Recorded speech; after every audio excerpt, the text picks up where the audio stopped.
அன்பின் பிதாவே, இந்த காலை வேலைக்கா மக்கள் நன்றி செலுத்துகிறோம். ஆண்டவரே, வருஷத்தை நன்மையினால் முடிசூட்டுகிற தேவன். ஆண்டவரே, இம்மட்டும் எங்களுக்கு உதவி செய்து வருகிறீர். அதற்காக மை துதிக்கிறோம், ஸ்தோத்தரிக்கிறோம். உம்முடைய நன்மைகளால் எங்களை திருப்தியாக்குகிறீர். அதற்காக மை துதிக்கிறோம், மை ஸ்தோத்தரிக்கிறோம். ஆண்டவரே, நீர் தயவு உள்ளவர் எங்கள் மேல். ஆண்டவரே, நீங்க பாராட்டுகிற எல்லா தயவுக்காக மை துதிக்கிறோம். நாங்களும் ஆண்டவரே மற்றவர்கள் இடத்துல தயவுள்ளவர்களாய் நடந்து கொள்ள கிருபை செய்யுங்க. இந்த நாளின் வேத தியானத்தை எங்களுக்கு ஆசீர்வதித்து தாங்க. நேசிக்கிற இயேசு கிறிஸ்துவின் இனிய நாமத்தில் கேட்கிறோம் பிதாவே, ஆமேன். நியாயாதிபதிகள் 10வது அதிகாரம். அபிமலேக்குக்கு பின்பு. முந்தின அதிகாரத்துல அபிமலேக்கு குறித்து வாசித்தோம். அவனுக்கு பிறகு தோதோவின் மகனாகிய பூவாவின் குமாரன் தோலா என்னும் இசக்கார் கோத்திரத்தான் இஸ்ரவேலை ரட்சிக்க எழும்பினான். அவன் எப்பிராயிம் மலை தேசத்து ஊராகிய சாமீரிலே குடியிருந்தான். இவன் இந்த தோலான்ற நியாயாதிபதி 6வது நியாயாதிபதி. இவன் இவனை குறிச்சு நிறைய ஒன்னும் சொல்லப்படல, என்ன செய்தான் அப்படின்றது சொல்லல. இஸ்ரவேலை ரட்சிக்கிறதற்காக எழும்பின ஒரு நியாயாதிபதி, இஸ்ரவேல் ஜனங்களை வழி நடத்தி போனான் அப்படின்றது மாத்திரம் இவன் சொல்லியிருக்கு. அவன் இஸ்ரவேலை 23 வருஷம் நியாயம் விசாரித்து பின்பு மறுத்து சாமீரிலே அடக்கம் பண்ணப்பட்டான். 23 வருஷம் இஸ்ரவேலுக்கு தலைவனாய் இருந்தான், நியாயம் விசாரித்தான். ஆனா எந்த ஒரு காரியமும் இவனை குறித்து சொல்லப்படல, என்ன செய்தான் அப்படின்றதெல்லாம் இதுல சொல்லப்படல. அவனுக்கு பின்பு கீலேயாத்தியனான யாவீர் எழும்பி இஸ்ரவேலை 22 வருஷம் நியாயம் விசாரித்தான். இது 7வது நியாயாதிபதி. அவன் பேரு யாவீர். 30 கழுதை குட்டிகள் மேல் ஏறும் 30 குமாரர் அவனுக்கு இருந்தார்கள். 30 மகன் இருந்தாங்க யாவீருக்கு. அவர்களுக்கு 30 ஊர்களும் இருந்தது. கீலேயாத் தேசத்தில் இருக்கிற அவைகளுக்கு இந்நாள் வரைக்கும் யாவீரின் கிராமங்கள் என்று பேர் இருக்கிறது. 30 கிராமம் சொந்தமா இருந்துச்சு. அந்த கிராமங்களுக்கு யாவீரின் கிராமங்கள்னு பேரு. இந்த கீலேயாத்தியன் அப்படின்னு சொல்றது, இங்க மனாசே கோத்திரமும் ரூபன் கோத்திரமும் இருந்தாங்க. ஆனா இங்க இந்த யாவீர் மனாசே கோத்திரத்தை சார்ந்தவன். யாவீர் மரித்து காமோனிலே அடக்கம் பண்ணப்பட்டான். இஸ்ரவேல் புத்திரர் மறுபடியும் கர்த்தரின் பார்வைக்கு பொல்லாப்பு செய்து கர்த்தரை சேவியாமல் அவரை விட்டு போய் பாகால்களையும் அஸ்தரோத்துகளையும் சீரியாவின் தேவர்களையும் சீதோனின் தேவர்களையும் மோவாப்பின் தேவர்களையும் அம்மோன் புத்திரரின் தேவர்களையும் பெலிஸ்தியர்களின் தேவர்களையும் சேவித்தார்கள். இஸ்ரவேல் மக்கள் கர்த்தருக்கு விரோதமா பாவம் செய்றாங்க. அவங்களுக்கு ஆண்டவர் சொன்ன முதல் கட்டளையே, என்னையன்றி உனக்கு வேறே தேவர்கள் உண்டாயிருக்க வேண்டாம், மேலே வானத்திலும் கீழே பூமியிலையும் யாதொரு விக்கிரகத்தையும் நீ பணிந்து கொள்ளக்கூடாதுன்னு தான் ஆண்டவர் அவங்களுக்கு கற்றுக் கொடுத்திருந்தாரு. ஆனா கட்டளையிட்டு இருந்தாரு. ஆனா இவங்க கர்த்தரை சேவியாம பாகால் அஸ்தரோத்து அப்படின்றது கானானிய தெய்வங்கள், சீரியர்கள், சீதோனியர், மோவாப்பியர், அம்மோன் புத்திரர், பெலிஸ்தியர், இந்த அந்நிய ஜனங்கள் வணங்குகிற தெய்வங்களை இவங்க வணங்க ஆரம்பிச்சாங்க.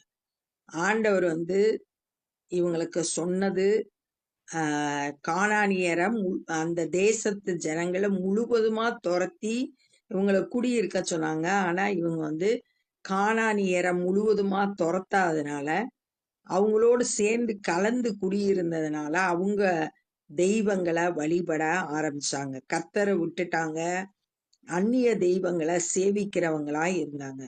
அப்பொழுது கர்த்தர் இஸ்ரவேலின் மேல் கோபம் உண்டு.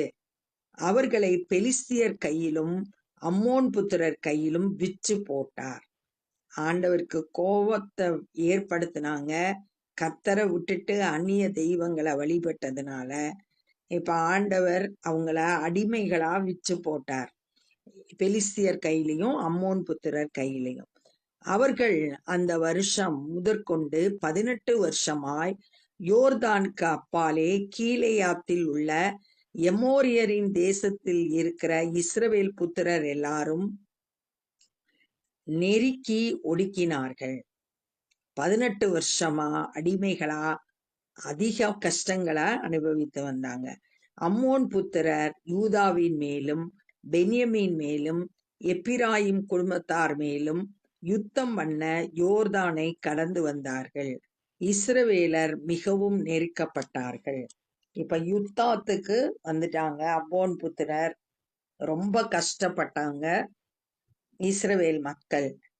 அப்பொழுது இஸ்ரவேல் புத்திரர் கர்த்தரை நோக்கி முறையிட்டு, உமக்கு விரோதமாக பாவம் செய்தோம். நாங்கள் எங்கள் தேவனை விட்டு பாகால்களை சேவித்தோம் என்றார்கள். இப்ப உணர்வடைகிறாங்க, நம்ம பாவம் செஞ்சிட்டோம், ஆண்டவரை விட்டுட்டு அந்நிய தெய்வங்களை வணங்கணும் அப்படின்னு சொல்லிட்டு ஆண்டவரை நோக்கி இப்ப கூப்பிடுறாங்க.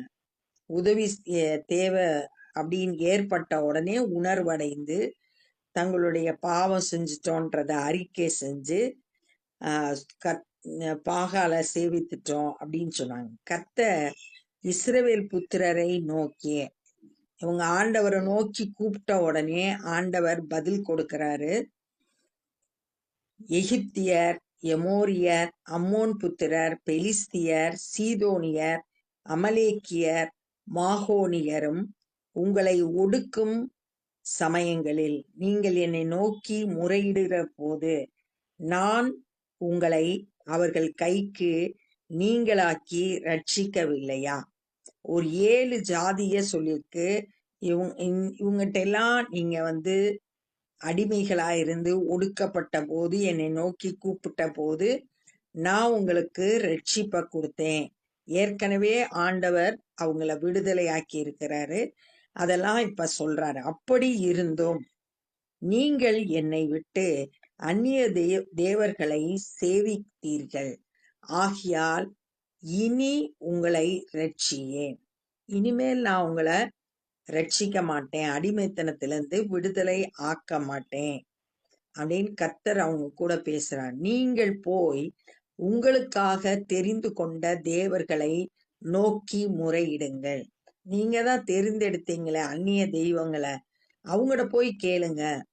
அவைகள் உங்கள் ஆபத்தின் காலத்தில் உங்களை ரட்சிக்கட்டும் என்றார்.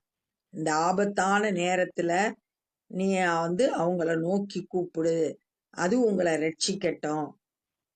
இஸ்ரவேல் புத்திரர் கர்த்தரை நோக்கி பாவம் செய்தோம், தேவரீர் உம்முடைய பார்வைக்கு நலமானதை எங்களுக்கு செய்யும், இன்றைக்கு மாத்திரம் எங்களை ரட்சித்தருளும் என்று சொல்லி தங்களுடைய தவற உணர்ந்து கொண்டாங்க. ஆனா கர்த்தர் எங்களை ரட்சிக்கணும் அப்படின்னு சொல்லிட்டு ஆண்டவரை நோக்கி கூப்பிடுறாங்க. அந்நிய தேவர்களை தங்கள் நடுவிலிருந்து விலக்கி விட்டு கர்த்தருக்கு ஆராதனை செய்தார்கள். இப்ப அந்நிய தெய்வத்தெல்லாம் அகற்றி விட்டு கர்த்தரை மாத்திரம் சேவிக்கிறவங்களா இருந்தாங்க, ஆராதனை செய்தார்கள். அப்பொழுது அவர் இஸ்ரவேலின் வருத்தத்தை பார்த்து மனதுருகினார். ஆண்டவர் மனதுருக்கம் உள்ள தேவன். தங்களுடைய தவற உணர்ந்து மனம் திரும்பிய போது அவங்கள கைவிடாம ஏற்றுக்கொண்டு அவங்க மேல அன்பு காட்டுறார், மனதுருக்குகிறார். அவங்களோட வருத்தத்தை பார்த்து, தாங்க செய்த தவற உணர்ந்து வருத்தம் அடைகிறத பார்த்து மனதுருக்கிறார். அவர் மன்னித்து ஏற்றுக்கொள்கிற தேவன். அப்படியே புறம்பே தள்ளிட மாட்டாரு. மனம் திரும்பும் போது ஜனங்களை ஏற்றுக்கொள்கிற கர்த்தர் அவங்க மனதுருக்கிறார். அம்மோன் புத்திரர் கூட்டம் கூடி கீலேயாத்திலே பாளையம் இறங்கினார்கள். யுத்தம் பண்றதுக்காக அம்மோன் புத்திரர் கீலேயாத்துல பாளையம் இறங்கி இருக்கிறாங்க. இஸ்ரவேல் புத்திரரும் கூடிக்கொண்டு மிஸ்பாவிலே பாளையம் இறங்கினார்கள். அம்மோன் புத்திரர் கீலேயாத்துல இருக்காங்க, இவங்க மிஸ்பாவில ரெடியா இருக்காங்க யுத்தத்துக்கு. அப்பொழுது கீலேயாத்தின் ஜனங்களும் பிரபுக்களும் ஒருவரை ஒருவர் நோக்கி, கீலேயாத்துல இருக்கிறது மனாசே கோத்திரமும் ரூபன் கோத்திரமும் இருந்தாங்க. அவங்க அவங்க பேசுறாங்க, ஒருத்தருக்கு ஒருத்தர் பேசுறாங்க. அம்மோன் புத்திரர் மேல் முந்தி யுத்தம் பண்ண போகிற மனுஷர் யார்? யாரு ஃபர்ஸ்ட் யுத்தத்துக்கு போறது? இதான் அவங்களோட கேள்வி. அவனே கீலேயாத்தின் குடிகளுக்கெல்லாம் தலைவனாய் இருப்பான் என்றார்கள். இவங்களை வழி நடத்தி செல்ல ஒரு சரியான தலைவன் இல்ல. அதனால இப்ப கேக்குறாங்க, யார் போறது? முன்னாடி நின்னு யுத்தத்தை யார் நடத்த போறது? அவன்தான் நமக்கு தலைவனாய் இருப்பான் அப்படின்னு சொல்லிட்டு பேசுகிறத பாக்குறோம். அப்ப இந்த நாள்ல என்ன கற்றுக்கொண்டோம்னா, ஆஹ் 6வது தீர்க்கதரிசி நியாயாதிபதி தோலா, 7வது நியாயாதிபதி யாவீர். அதுக்கப்புறம் அந்த யாவீர் மரணத்துக்கு அப்புறம் இஸ்ரவேல் மக்கள் கர்த்தரை விட்டுட்டு அந்நிய தெய்வங்களை வழிபட்டாங்க. அது ஆண்டவருக்கு கோபம் ஏற்படுத்துச்சு. அதனால இஸ்ரவேல் மக்களை அம்மோன் புத்திரர்கிட்டையும் பெலிஸ்தியர்கிட்டையும் அடிமையா விற்று போட்டாங்க. 18 வருஷம் அவங்க இஸ்ரவேல் மக்கள் கஷ்டப்பட்டாங்க. அப்ப ஆண்டவரை நோக்கி முறையிட்டாங்க, நாங்க பாவம் செஞ்சுட்டோம், கர்த்தரை விட்டுட்டு அந்நிய தெய்வங்களை வணங்கணும் அப்படின்னு சொல்லிட்டு அறிக்கை செய்தாங்க. ஆண்டவர் அவங்க கூட பேசுனாங்க, நான் 7 ஜாதிகளை இருந்து உங்களுக்கு அடிமைத்தனத்துல இருந்து விடுதலை வாங்கி கொடுத்தேன். அப்படி இருந்தும் கூட நீங்க என்னை விட்டுட்டு அந்நிய தெய்வங்களை தேடினீங்கல்ல, அந்த தெய்வங்களை நோக்கி இந்த ஆபத்து நாளத்துல கூப்பிடுங்க, அவைகள் உங்களை ரட்சிக்கட்டும் அப்படின்னு ஆண்டவர் அவங்க கூட பேசினாங்க. இஸ்ரவேல் மக்கள் நாங்க பாவம் செஞ்சிட்டோம், இன்னைக்கு மாட்டுத்தோம் எங்களுக்கு ரட்சி தரலாம் அப்படின்னு சொல்லிட்டு ஜெபம் பண்ணாங்க. அந்நிய தெய்வங்களை விட்டு கர்த்தருக்கு ஆராதனை செய்தாங்க. கர்த்தர் அவங்களோட மனம் திரும்புதலை பார்த்து அவங்க மேல மனதுருக்கினார். இஸ்ரவேல் மக்கள் மிஸ்பாவில பாளையம் இறங்கினாங்க. அம்மோன் புத்திரர் கீலேயாத்துல பாளையம் இறங்கி இருந்தாங்க. இப்ப இஸ்ரவேல் மக்கள் யார் யுத்தத்துக்கு முன்னின்று நடத்த போறது, அவன்தான் கீழே நமக்கு தலைவனாகி இருப்பான் அப்படின்னு சொல்லிட்டு பேசி கொண்டதை பார்த்தோம். இந்த நாள்ல கூட நம்ம கர்த்தரை விட்டு விலகுற காரியத்துக்கு நம்ம எதையும் செய்யக்கூடாது. ஆண்டவருக்கு கொடுக்க வேண்டிய கனத்தை நம்ம ஆண்டவருக்கு கொடுக்கணும். ஆண்டவர் வைக்க வேண்டிய இடத்துல வேற எதையும் வச்சாலும் அது ஆண்டவரை கோபப்படுத்தும். ஆண்டவரை கனம் பண்றவங்களா, ஆண்டவருடைய சித்தத்தை செய்யறவங்களா, ஆண்டவருக்கு பிரியமானதை செய்யறவங்களா அவருடைய கரத்துல இந்த காலை வேளையில நம்மளை ஒப்பு கொடுப்போம். கர்த்தரே நம்மளை ஆசீர்வதித்து வழி நடத்துகிற தேவன். நம்மளுடைய முழு நம்பிக்கையும் கர்த்தர் மேல இருக்கணும். கர்த்தர் மனுஷரை நோக்கி பார்க்க கூடாது. கர்த்தரே நமக்கு வெற்றியை தருகிறவர். அந்த விசுவாசத்தோடு நம்ம இப்ப ஆண்டவரை நோக்கி பார்ப்போம். அன்பின் பிதாவே, இஸ்ரவேல் மக்கள் ஆண்டவரை உம்மை விட்டு ஆண்டவரை விலகி சென்று அதனால பல கஷ்டங்களை அனுபவித்ததை இந்த நாள்ல தியானித்தோம். ஆண்டவரே, நாங்கள் உம்மை பற்றி கொண்டவர்களாய், உம்மை பிரியப்படுத்துகிறவர்களாய், உம்முடைய சித்தத்தை செய்கிறவர்களாய் ஆண்டவரே கடைசி வரியந்தும் நிலைத்திருக்க எங்களுக்கு கிருபை செய்யுங்க. ஆண்டவரே, நாங்க மனுஷனை நோக்கி பார்க்க கூடாது. எப்பொழுதும் எங்கள் கண்கள் உண்மையே நோக்கி இருக்கணும்.